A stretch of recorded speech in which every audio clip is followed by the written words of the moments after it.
now, before the crisis. So they worshiped the dragon, who gave authority to the beast. And they worshiped the beast, saying, "Who is like the beast? Who is able to make war with him?" Revelation 13, verse 4. The Bible offers clear evidence that someone is attempting to divert worship, which rightfully belongs to God, away from the Creator to himself. The prophet Isaiah identifies him as Lucifer, the one who said, "I will be like the Most High." When his rebellion in the courts of heaven failed, he was cast out and turned his attention towards those made in the image of God, the human race.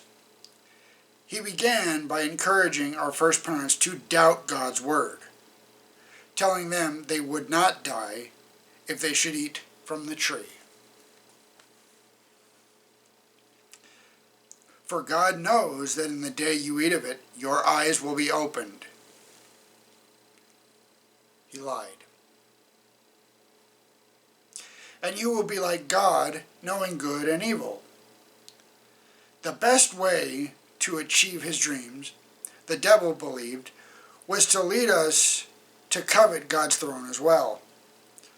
The rest of the Bible provides the long, painful narrative of people who decided to assume God's throne for themselves, even for just a moment. Adam and Eve were perfectly happy in their original state, but decided to second-guess God. Well, Adam looked around at nature and saw that he didn't have a partner. I don't know if that's the definition of being perfectly happy, but maybe that's just semantics.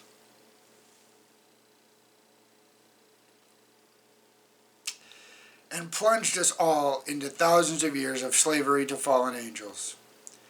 Abraham and Sarah struggled to understand how a geriatric couple, she was 90, he was 110, something like that, could have a child. So they decided to contribute to God's promise by taking charge. Of course, that was the custom at the time. So keep that in context. Sarah suggested that Abraham should have a baby with her servant. They may have only assumed God's place for a moment, but it led to untold heartache for centuries. You could argue the world is still dealing with that. As sinners, we all tend to want to be in control and to impatiently take over where we feel that God may not have come through as expected. It is easy to point a finger to a nefarious character such as the beast in Revelation 13 as a monster who demands worship. But we should probably ask ourselves why he is able to convince us to worship him. Is it because he offers the path of self-sufficiency?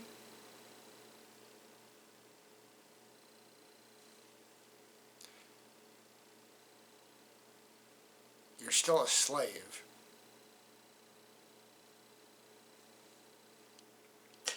The path that appeals to our desire for control? Will he offer the world a solution that looks as if it can fix its worst problems without God's intervention?